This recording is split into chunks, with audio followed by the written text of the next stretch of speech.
అసలు నైమిషారణ్యంలోని యజ్ఞాలు ఎందుకు చేస్తారు? మళ్ళీ అదొక ప్రశ్న. మీరు ఎందులైనా చూడండి, నైమిషారణ్యంలో మునులందరూ అక్కడ కూర్చున్నారు, ఎంతో కాలం యజ్ఞం చేశారంటారు. దానికి కారణం చెబుతారు.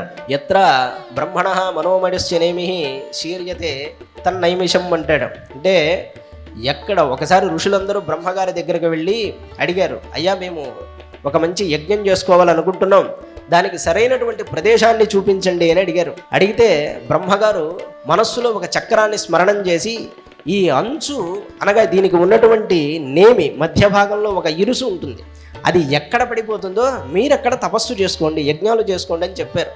ఆ చక్రాన్ని అనుసరించి ఋషులు వెళ్ళగా ఒకానొక చోట ఆ నేమి శిథిలమైనది కనుక ఆ నేమి ఎక్కడ శిథిలమైనదో, శీర్యతే ఎక్కడ పడిపోయినదో, అది ఏ నైమిషం అనేటువంటి పేర నైమిషారణ్యంగా అభివృద్ధి పొందింది. దీనికే వరాహ పురాణంలో నైమిషారణ్యం అని ఒక పేరున్నది.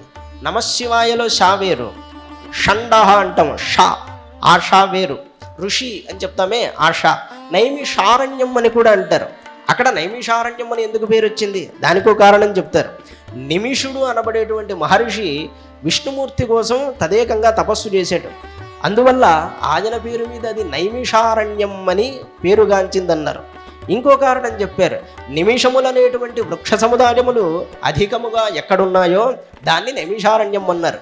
ఈ నిమిష వృక్షాలకి ప్రత్యేకత ఏమిటి అంటే, ఆ వృక్షముల యొక్క దుంపలను తిని మహర్షులు సతతం తపస్సు చేసేటువంటి వారు. దీనికే అనిమిష క్షేత్రం అని ఇంకొక పేరున్నది. అనిమిష క్షేత్రం అంటే రెప్పపాటు కూడా వెయ్యకుండా విష్ణుమూర్తి తదేకంగా ఆ క్షేత్రాన్ని చూస్తూ ఉంటాడు. అనిమిష క్షేత్రం అని అందుకు పేరు. విష్ణోహో అలుప్త దృష్టిత్వాత్ అంటారు. అందువల్ల దానికి అనిమిష క్షేత్రం అని పేరు. ఈ విధంగా నైమిషారణ్యం అనేటువంటి పేర్లు దానికి ఏర్పడ్డాయి.